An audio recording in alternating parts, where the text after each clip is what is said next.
जैसे जैसे आते जाएंगे। ये पीडीएफ जरूर आप डाउनलोड कर लीजिएगा। जो नोट्स हैं वो भी फ्री आपको टेलीग्राम चैनल पर मिल गए हैं, कहीं से भी उनके भी पैसे मत दे दीजिएगा। कई लोग खतरनाक हैं, वो फ्री नोट्स के भी पैसे मांग लेंगे। उनमें एक हल्का सा मैं आपको कंटेंट जो सारणी है कि कितने चैप्टर्स हैं वो भी ऐड करके एक बार एक और फाइल में शेयर कर दूंगी। कई लोगों को प्रिंट करने में दिक्कत आ रही है, हम देखते हैं अगर इसका हम कुछ कर सकते हैं तो। कई लोग कर भी ले रहे हैं प्रिंट। तो टेलीग्राम चैनल से ये वाली पीडीएफ भी, क्योंकि इसमें कुछ मैप वगैरह मैंने यूज किए हैं, तो आप रिवीजन के तौर पे आपके लिए वो हेल्पफुल रहेंगे। तो टेलीग्राम पर सारी पीडीएफ आपको मिल ही जाती हैं। फर्स्ट क्वेश्चन देखिएगा और जवाब दीजिएगा। पोल में आंसर करेंगे और अपने उन दोस्तों को बता देंगे जिनको नहीं पता है कि क्लास शुरू हो गई, क्योंकि 2 दिन से हुई नहीं है और आज हमारा समय भी थोड़ा सा लेट है। नोटिफिकेशन नहीं आ रहा था लाइव क्लास का। सेल्फी कह रही है, नाम ही आपका सेल्फी है। आपने अपने आप को ये तोहफा दिया है, अपना नाम सेल्फी रख करके। बताइएगा एक बार। चलिए स्टार्ट करते हैं। ठीक है जी, आ जाओ। मैं इवेंट्स में बिजी थी प्रभात। मैंने कम्युनिटी टैब में बताया भी था कि 2 दिन क्लास नहीं होगी। टेलीग्राम पे भी बताया था। जो लोग पढ़ते नहीं है बिल्कुल या देखते ही नहीं है, उनको नहीं पता लगा होगा कि मैं कहाँ थी, अदरवाइज मैंने बताया था, है ना। प्रिंट नहीं कर पा रहे हैं, इसकी समस्या देखते हैं कि कैसे हो पाएगा। ठीक है ना। चलिए आ जाइए, जुड़ते जाइए, जवाब देते जाइए और कॉफी चाय जो मिले पीते जाइए। शौर्य ने हमारे लिए बहुत अच्छी कॉफी बनाई है। उससे पहले आप जवाब देंगे, फिर आगे की बातें करेंगे। बहुत ही बढ़िया। चलिए स्टार्ट करें। फर्स्ट क्वेश्चन है, 30 क्वेश्चन है, अच्छे क्वेश्चन है। ईवीएस में सीटेट में सबसे ज्यादा क्वेश्चंस रिपीट होते हैं, तो प्रीवियस ईयर को बिल्कुल ना छोड़ें इस समय पे, और ऑनलाइन वाले तो जरूर। क्वेश्चन नंबर 1 कहता है the house of a patient. एक पेशेंट है, एक रोगी है, उसका हाउस कहाँ है, पॉइंट एक्स पर है। And then the hospital where he is getting his treatment is at Y. फिर जो हॉस्पिटल है वो है वाई पर, यानी एक व्यक्ति है, एक रोगी है, एक पेशेंट है जिसका जो घर है वो एक्स पॉइंट पर है और उसको हॉस्पिटल जाना है वो वाई पॉइंट पर है। अब सीधा रास्ता बिल्कुल होगा ही नहीं, क्योंकि सीधा रास्ता होगा तो फिर तो क्वेश्चन बन ही नहीं पाएगा। ठीक है ना। There is no straight lane from the patient's house to the hospital, यानी पेशेंट के घर से हॉस्पिटल तक कोई स्ट्रेट लेन अवेलेबल ही नहीं है। ठीक। Therefore the patient first goes to a place goes to A, यानी पॉइंट A जाएगा which is 800 metre due east of X, यानी 800 मीटर ड्यू है X के। चलो इसको लिख लेते हैं, साथ साथ पढ़ते चलेंगे। जो लोग जवाब दे पा रहे हैं सही, उनके लिए बहुत अच्छा है। देखिए मान लेते हैं व्यक्ति खड़ा हुआ है, सेंटर में रखिए हमेशा व्यक्ति को। यहाँ पे ये एक X पॉइंट है और यहाँ से वो 800 मीटर किधर जा रहा है, A पॉइंट के पास 800 metre due east of X। तो X का ईस्ट किधर होगा, ईस्ट इधर ही होगा भाई, पूर्व की अगर हम बात कर रहे हैं। तो ये 800 मीटर कहाँ चले गए व्यक्ति, एक्स, ए पर पहुंच गए। यहां से जाके ए पर पहुंच गए। जल्दीबाजी नहीं करेंगे। 4 दिशाएं जो जरूरी हैं, मेजर दिशाएं हैं, हमें पता है। नॉर्थ जिसको उत्तर कहते हैं, साउथ जिसको हम दक्षिण कहेंगे, ईस्ट पूर्व है और वेस्ट आपका पश्चिम है।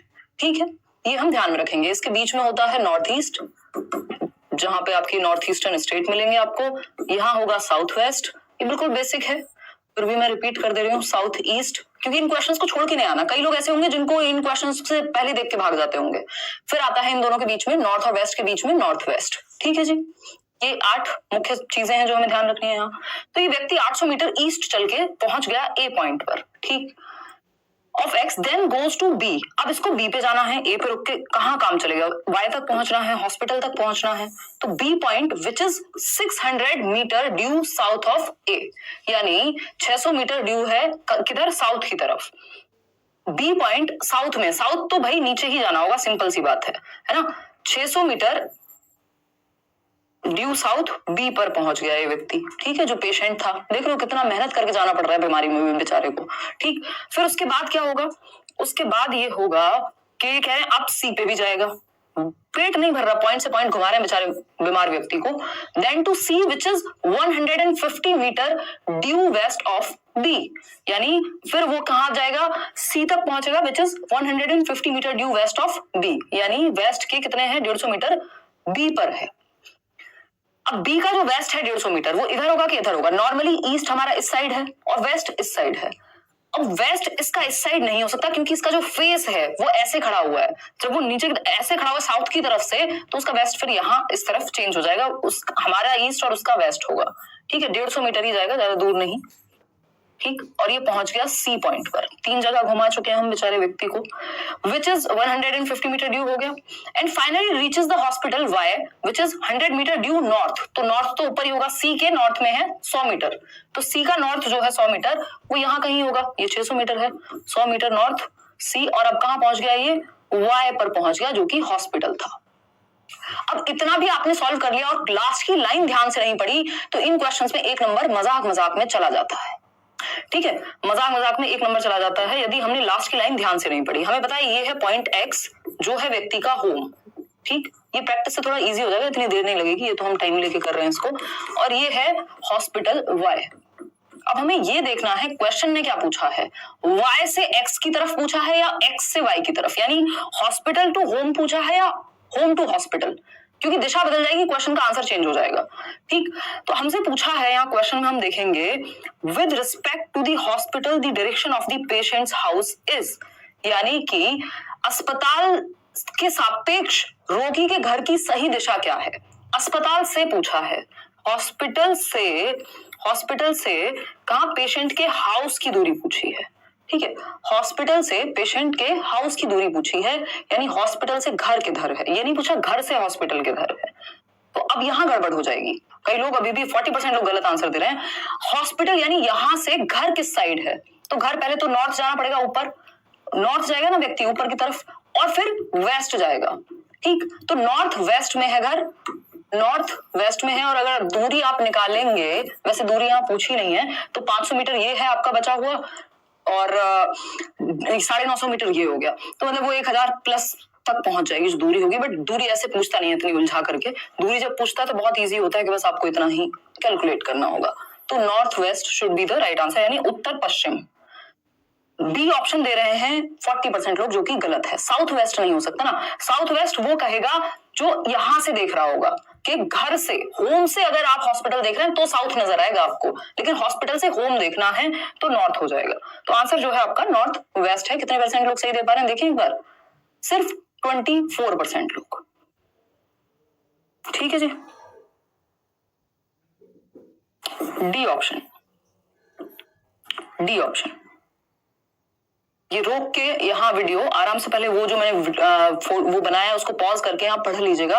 अब नेक्स्ट क्वेश्चन पे चलते हैं। आसान क्वेश्चन है, 2 बार पूछा जा चुका है ये पेपर में, इस बार ऑनलाइन में आया, इससे पहले भी 1 बार आ चुका था। तो पेपर में क्वेश्चन खूब रिपीट होते हैं, जितने सीटेट में रिपीट होते हैं शायद उतने प्रीवियस ईयर कहीं और ही रिपीट होते होंगे, क्योंकि एक तो इसमें नेगेटिव मार्किंग नहीं है, कॉम्पिटिशन किसी का किसी से है नहीं, 90 नंबर लेकर के आने हैं, तो खूब भर भर के रिपीट ये लोग क्वेश्चन को करते हैं। डी कह रहे हैं 69% लोग। चलिए देख लेते हैं कि सही है कि नहीं है ना। लाइक शेयर मत करना भूलिए, खुशी खुशी लाइक शेयर करिए ताकि माहौल एकदम बना रहे, वापस से एक एनर्जी हम। और कल हम एक काम करेंगे, संडे वार्ता इस हफ्ते भी रहने देते हैं, वैसे तो 3 हफ्ते से नहीं हुई है, बट नेक्स्ट वीक करेंगे, कोई बात नहीं। कल स्ट्रेटेजी डिस्कस कर लेते हैं कि अब 1 महीना भी नहीं है आपके पास, तो इन 20-25 दिनों में क्या करना चाहिए सीटेट के लिए। चलिए, तो थोड़ा जल्दी करेंगे, 8 बजे करेंगे, 9 बजे मेरी एक मीटिंग है। The bird which can move it's neck back and fourth, यानी वो बर्ड, यानी वह पक्षी जो अपनी गर्दन आगे पीछे झटके से कर पाता है, with a jerk, with a jerk. तो वो व्यक्ति जो अपनी गर्दन आगे पीछे कर पाता है एक जर्क के साथ, एक झटके के साथ, कौन है? पिजन है, वो व्यक्ति नहीं है, बेसिकली पक्षी है। कबूतर की तो कोई बात ही नहीं हुई है पूरे, आप देखेंगे आज तक। पैरट, तोता है, कौन है? डी ऑप्शन 64% लोग सही दे रहे हैं, बाकी लोग कंफ्यूज होंगे आउल में। आउल नहीं है, आंसर है मैना। तोता मैना की कहानी आपको बहुत प्यारी प्यारी लगती होगी बचपन में, है ना। तो मैना की जब हम बात करें तो मैना है जब विदा जर्क लिखा हो, यानी झटके से लिखा हो, विदा जर्क। वो लोग नहीं होते कुछ लोग खतरनाक लेट लेट के जो डांस करते हैं डीजे पे, है ना, वो ऐसे ऐसे गर्दन करके डांस करते हैं, ये मैना वही है आपकी, ये झटके से आगे पीछे करती है गर्दन। शौर्य भी करके दिखा देगा वैसे, हाँ फ्लेक्सिबल है उसकी गर्दन, मैं बिल्कुल पंगे नहीं लूंगी, मैं जिम भी नहीं जा रही हूँ आजकल, तो बट हाँ आगे पीछे कर सकते हैं मतलब जर्क के साथ। तो जो झटके के साथ आगे पीछे करे पक्षी, वो कौन है? वो मैना है। और अगर आउल की बात आए तो आउल क्या है? बहुत हद तक पीछे देख सकता है ना, बहुत हद तक पीछे देख सकता है गर्दन घुमा करके। तो मैना इज द राइट आंसर। अभी मैना को हम देखेंगे, नेक्स्ट पिक्चर भी आएगी, अभी पहले ये वाला क्वेश्चन आप देख लीजिए, क्योंकि इन दोनों का क्वेश्चन एक साथ दे दिया इन्होंने, और इस पे क्वेश्चन कई बार आ चुका है। आउल पे तो बहुत बार आया है, मैना पे भी इस बार इन्होंने 2 बार दे दिया है। सही बात है, कोई बुरी बात नहीं है। देखिएगा, अगर हम बात करते हैं, अगर हम क्या करते हैं बात किसकी, क्वेश्चन नंबर 3 की। क्वेश्चन नंबर 3 में क्या बात चल रही है, देखिए कोई बर्ड है, यानी वह bird the bird which can rotate its neck backward to a large extent, यानी अपनी गर्दन को पीछे तक घुमा सकने वाला पक्षी, बहुत हद तक जो पीछे घुमा पाए, टू अ लार्ज एक्सटेंट, गर्दन बहुत हद तक पीछे ले जा पाए। मैना तो आगे पीछे झटके से कर रही थी, जब विदा जर्क लिखा हो तो मैना है, लेकिन जब बहुत हद तक पीछे ले जाने की बात हो, घुमाने की बात हो गर्दन को, तो हम कह सकते हैं उल्लू है, जो लगभग ऐसे घुमा देगा एकदम चक्री की तरह। ठीक, तो owl is the right answer, यहाँ मैना नहीं होगा आंसर, तो सी ऑप्शन एकदम सही है। अब उल्लू और मैना दोनों को देख लेते हैं, शायद आप पहचान पा रहे होंगे, उल्लू को तो कई लोग पहचान ही गए होंगे, ऐसा लग रहा होगा उन्हीं की छवि दिख रही होगी, अपनी ही छवि देख पा रहे होंगे, है ना। मजाक करें, दिल पे नहीं ले जाना है, बट क्या है ये, अपनी छवि उल्लू में नहीं देखनी है, मैना में देख लेनी है। किसी का मन करे कोई नाइट आउल हो, रात को ही जग के पढ़ता हो मेरे जैसा, तो वो अपने आप को देख सकता है, बट उल्लू में नहीं, नाइट, क्योंकि उल्लू रात को लगता है, ऐसा सुनते हैं, है ना। चलिए आते हैं, देखिएगा अगर हम बात करें किसकी, तो मैना है ये, जो आगे पीछे जर्क के साथ, झटके के साथ आगे पीछे करेगी गर्दन को, जल्दीबाजी में नहीं रहना है, ठीक। मैना और आउल है आपका यहाँ उल्लू, जिसको हम कह रहे हैं, ये क्या है, टू अ लार्ज एक्सटेंट, इसने गर्दन अभी भी पूरी ऐसे घुमाई हुई है पीछे की तरफ, ठीक, या जैसे आप कहना चाहें तो ये क्या है, झटके के साथ नहीं, बल्कि लार्ज एक्सटेंट तक, बहुत हद तक पीछे मुड़ के देख पाता है। क्या वो कैसे आवाज निकाल रहा हूँ, गले में दिक्कत है, पियो कोल्ड ड्रिंक तुम। देखिए अगर हम बात करें, ठीक, आगे बढ़ते हैं, क्वेश्चन नंबर 4 देखते हैं, ये 2 क्वेश्चन एक साथ आ गए। क्वेश्चन नंबर 4 देखिए, ब्रेल के बारे में एक क्वेश्चन आता ही आता है, बहुत बार रिपीट होता है। ब्रेल क्या है, लिपि है, एक स्क्रिप्ट है पढ़ने की, लिखने की, जैसे आप कहें। तो ब्रेल स्क्रिप्ट और किसके द्वारा यूज होती है, ब्लाइंड या फिर विजुअली चैलेंज्ड लोग, जिनको देखने में दृष्टिबाधित जो लोग हैं। The Braille script is used visually impaired by visually impaired persons. मैं इतनी थक गई हूं ना, पिछले 2 दिनों में मैं सो भी नहीं पाई हूँ ठीक से, क्या बोल कुछ रही हूँ, निकल कुछ रहा है। देखिए, ब्रेल लिपि का उपयोग दृष्टिहीन व्यक्तियों द्वारा किया जाता है। इस प्रकार की लिपि में मोटे कागज पर, अभी मैं दिखाऊंगी भी आपको, मोटे कागज पर उभरे हुए बिंदु बने होते हैं, जिनको उभरे हुए होंगे तो जिनको देखने में दिक्कत है वो टच करके फील कर लेंगे, तो ये क्या टैक्टाइल मटेरियल है, इसको टच एंड फील मटेरियल कहेंगे। Because of these raised dots, ये जो डॉट्स हैं जो उभरे हुए होते हैं कागज पर, तो उनको टच कर लेगा वो व्यक्ति जिसको देखने में दिक्कत है। The visually impaired persons can read by running their fingers on them. This script is based on, ये जो स्क्रिप्ट है ये किस पर बेस्ड है, ये पूछा है। Based on 10 points, 8 points, 6 points, 4 points, क्या सबको पता है 85% लोगों को, सिर्फ 15% लोग हैं, मतलब कई हजार लोग अभी भी हैं जिन्होंने इसको भी गलत किया। ये हम लास्ट सेशन में भी रिपीट हुआ है, ये क्वेश्चन कई सेट्स में 6 बिंदुओं पर आधारित है। जैसे आपका ए है तो इसमें ए 6 पॉइंट, कोई भी लेटर बनेगा तो उसमें 6 पॉइंट चाहिए होंगे, जिसको टच एंड फील करके आप समझ जाएं। और ये किसने दी थी, लुई ब्रेल ने 1800s में दी थी, जब उनको उनकी आंखों की दृष्टि चली गई थी। पढ़ते वो अपने पिताजी के टूल्स के साथ खेल रहे थे, शायद कारपेंटर या कुछ, तो उनके पिताजी का इस तरह का काम रहा होगा, तो वो खेल रहे थे उनकी वर्क स्पेस में, और उनको कोई आंखों को टूल लगा और उनकी आंखों की रोशनी चली गई, तो उन्होंने कुछ टीनेज में ही अपनी ब्रेल लिपि को इजाद किया, जैसा कि आप देख पा रहे हैं सामने। ये क्या, एक पेपर पे जैसे मान लीजिए कील से उभार दिए गए हो पॉइंट्स, तो इन पॉइंट्स को उभार करके लिखा जाता है। ये लेटर्स बने हुए हैं जो शायद मैं और आप ना पढ़ पा रहे हो, बट जिनको ब्रेल लिपि आती है वो टच और फील करके इनको पढ़ जाएंगे या पढ़ लेंगे। कंप्यूटर में भी इसका प्रयोग होता है।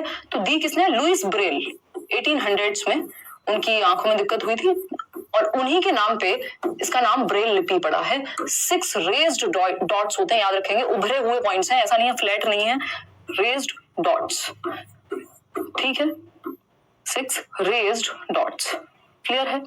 आगे बढ़ेंगे नेक्स्ट क्वेश्चन पे, क्वेश्चन नंबर 5 देखेंगे एक बार, देखिएगा जवाब दीजिएगा क्वेश्चन नंबर 5 का।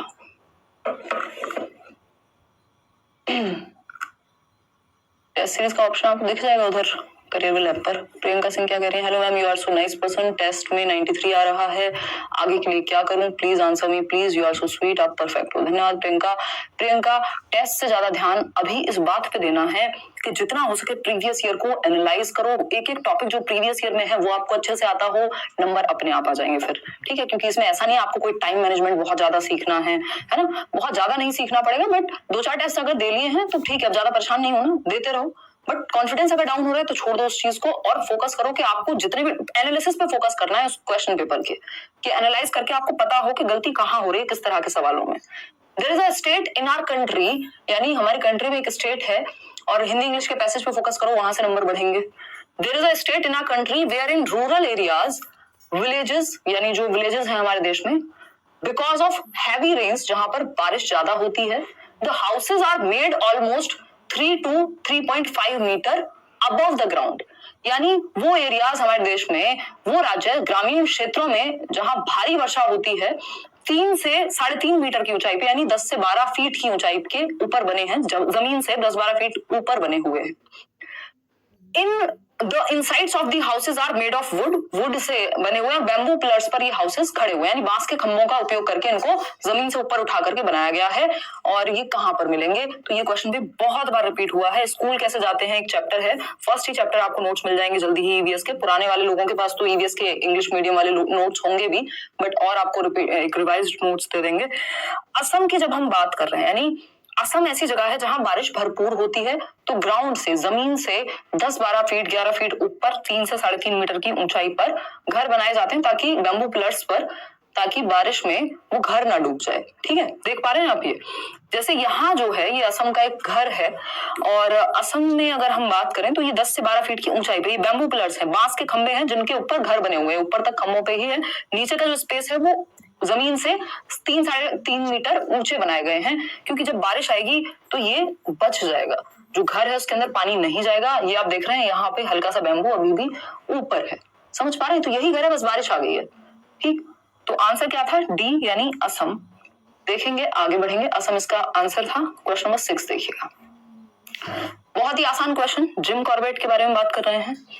The state in which the Jim Corbett National Park is located, यानी जिम कॉर्बेट नेशनल पार्क किस राज्य में स्थित है, यानी जो जिम कॉर्बेट नेशनल पार्क है वो कहाँ, किस स्टेट में स्थित है, बताइएगा, फटाफट से बताइएगा। देखिएगा, जवाब देना चाहेंगे या 5 रुपए देकर के जवाब देंगे, बताइए बताइए। नैनीताल में, बहुत बढ़िया, शाबाश मेरे शेर, शाबाश। नहीं, रॉन्ग आंसर। हाँ, अब सही समझे आप, वेरी गुड। क्या, मतलब पहाड़ी एरिया में, वो बात आपकी सही है, बिल्कुल सही है। ठीक है, तो स्टार्ट करें। डी ऑप्शन कह रहे हैं 65% लोग, जो कि सही है, मतलब पहाड़ी एरिया में कहीं ना कहीं। और आप समझ जाएंगे पहाड़ी एरिया ना तो राजस्थान है, ना गुजरात है, ना उत्तर प्रदेश है, क्या है, उत्तराखंड है। उत्तराखंड है, नाम क्या है, जिम कॉर्बेट। ठीक है, एक वाहियात सा आइडिया आ रहा है मेरे दिमाग में इसको पढ़ते हुए, है ना, जिम कॉर्बेट, यानी पहाड़ों पे है तो जिम करके ही जिम कॉर्बेट जा पाएंगे, अदरवाइज तो नहीं चढ़ पाएंगे। ठीक है, ऐसा मान लेते हैं, इतने भी पहाड़ों पे नहीं है खैर, तो जिम करके जिम कॉर्बेट जाएंगे, मतलब पहाड़ों पर पहुंचेंगे, मतलब उत्तराखंड जाएंगे। ठीक, आगे बढ़ते हैं। कुछ और भी नेशनल पार्क हैं हमारे देश में, जिनको हम एक बार देख लेते हैं। जैसे ये आपको रिवीजन में हेल्प करेगा, ये पीडीएफ आपको मैं आज ही शेयर कर दूंगी, पुराने कुछ पीडीएफ शेयर नहीं कर पाई हूँ। जैसे जिम कॉर्बेट कहाँ है, उत्तराखंड में, रणथंभौर अगर हम बात करें, राजस्थान की बात हो रही है। फिर यहाँ नेशनल पार्क है, गिर नेशनल पार्क है, अगर हम उस साइड देख पा रहे हैं तो यहाँ सुंदरबन है, फिर काजीरंगा है। तो ऐसे आपको अलग अलग स्टेट में अलग अलग पार्क्स मिल जाएंगे, ये आप एक बार नजर मार सकते हैं इस पे। फिर आगे बढ़ेंगे क्वेश्चन नंबर 7 पर। क्वेश्चन नंबर 7 क्या कहता है, पोल में जवाब देंगे पढ़ करके। थोड़े से बड़े क्वेश्चंस आजकल होने लगे हैं लेंदी, क्योंकि आपने अगर क्वेश्चंस खूब पढ़ के प्रैक्टिस की हुई होगी तो आपकी स्पीड का इशू वहां पेपर में नहीं आएगा। आरती प्रजापति, ठीक है आरती, बताइए फटाफट से। खुशी खुशी, हम लोग 29,000 लोग जुड़े हुए हैं, सिर्फ 12,000 लोगों ने लाइक किया है। खुशी खुशी लाइक करना है, पढ़ना है। अगले जितने भी टाइम पर क्लास होने वाली है, टेंशन नहीं, लाइव क्लास बहुत कम होती है, नहीं, एक क्लास अभी होगी, डेली होगी, बड़ी क्लास होगी। अभी हम फटाफट से नेक्स्ट वीक में क्या करने वाले हैं, मंडे से सिलेबस खत्म करेंगे, मतलब जो जरूरी पॉइंट्स हैं उनको हर दिन डिस्कस करेंगे, और जरूरत पड़ेगी तो बढ़ा देंगे। अभी एक ही रहने दो सेशन, क्योंकि और भी सेशंस मेरे होते हैं। देखिएगा, क्वेश्चन नंबर 7 डी कह रहे हैं 65% लोग। अगर हम बात करें, consider the description of houses, यानी घरों का डिस्क्रिप्शन। देखो, हाउसेस पे 100% एक क्वेश्चन आना है, ये हम करने वाले हैं ईवीएस में। हाउसेस की जब हम बात कर रहे हैं, डिस्क्रिप्शन ऑफ हाउसेस दी हुई है 3 अलग अलग जगहों की, आपको डिफरेंट क्लाइमेट के साथ पहचानना है। कहा है in Leh Ladakh houses are made of stones, यानी लेह लद्दाख में जो मकान है वो पत्थरों के बनते हैं। हैव 2 फ्लोर्स, यानी कितने हैं, 2 फ्लोर्स, इनके 2 मंजिल होती हैं। ग्राउंड फ्लोर फॉर एनिमल्स, यानी ग्राउंड फ्लोर को किसके लिए रखा गया है, एनिमल्स के लिए। And for storing necessary things, और जो जरूरत की चीजें हैं, जो जरूरत का सामान है और एनिमल्स हैं, उनको ग्राउंड फ्लोर पर रखा जाता है। और जो वुडन फ्लोर्स हैं, फ्लैट रूफ्स हैं, रूफ्स कैसी हैं, फ्लैट हैं, फ्लोर्स कैसे हैं, वुडन, लकड़ी का जो है आपका सपाट छत है या फ्लोर्स हैं, जो भी फर्श कह लीजिए आप, ठीक, लकड़ी की छत है। In Manali Himachal Pradesh houses are made on bamboo pillars, बस यही गलती कर गए ये। अगर आपने पिछले क्वेश्चन में देखा होगा तो बैम्बू पिलर्स पर घर कहां बन रहे थे, असम में, मनाली में नहीं, स्टोन्स के बनते हैं, वुड के बनते हैं। इन राजस्थान स्लोपी होती है, मतलब वो स्लोप वाली होंगी, सपाट नहीं होंगी राजस्थान में, जो इसमें मनाली में जो छतें हैं। सी ऑप्शन है, in Rajasthan people in rural areas live in mud houses with roofs of thorny bushes, बिल्कुल सही बात है।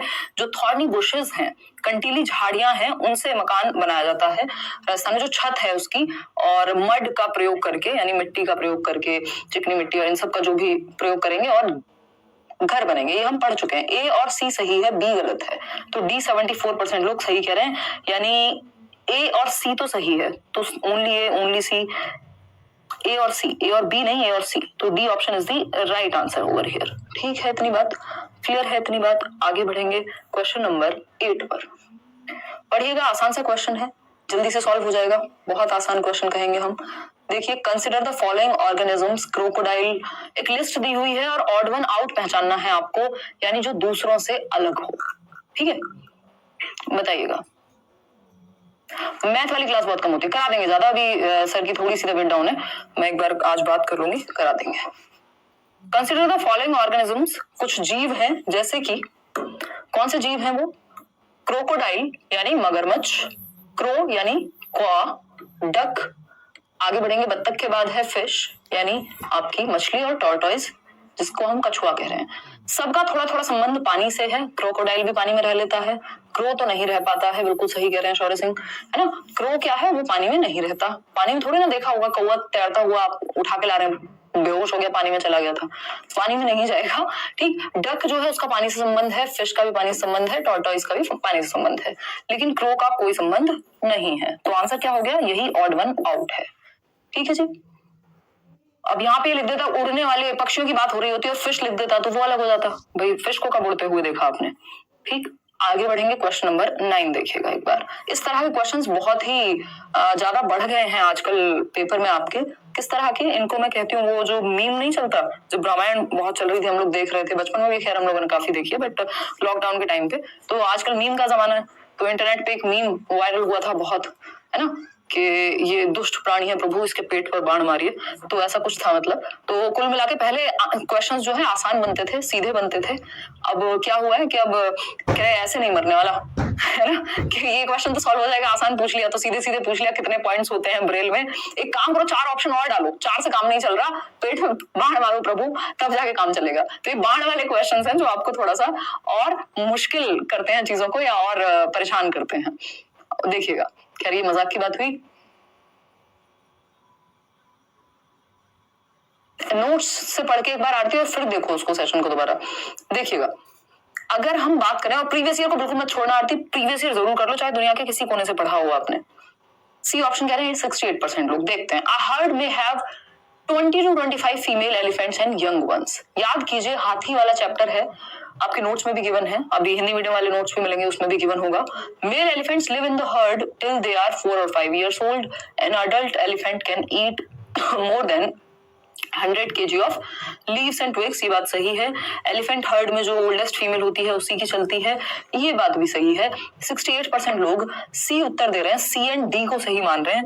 तो फर्स्ट वाला तो चलो हमने मान लिया, जो फर्स्ट वाला ऑप्शन है वो एकदम गलत है, क्योंकि ऐसा नहीं होता कि 20 से 25 लोग होते हैं हर्ड में। ठीक है, चलिए आगे। दूसरा, ये लगभग आई थिंक 14-15 वर्ष तक रहते हैं, 4-5 साल तक नहीं, जितना मुझे याद आ रहा है। तो ये दोनों गलत हैं, सी और डी ही सही हैं, तो ये दोनों सही आंसर में आएंगे, सी एंड डी, सी और डी। ठीक है, सी एंड डी सही उत्तर है।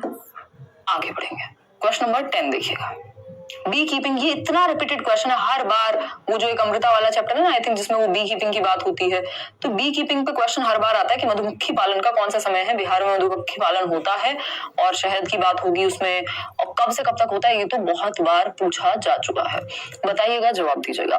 For the people of Bihar the best period to start beekeeping, यानी मधुमक्खी पालन का बेस्ट समय कौन सा है बिहार के लोगों के लिए। सीधा चैप्टर में से उठाया हुआ क्वेश्चन है।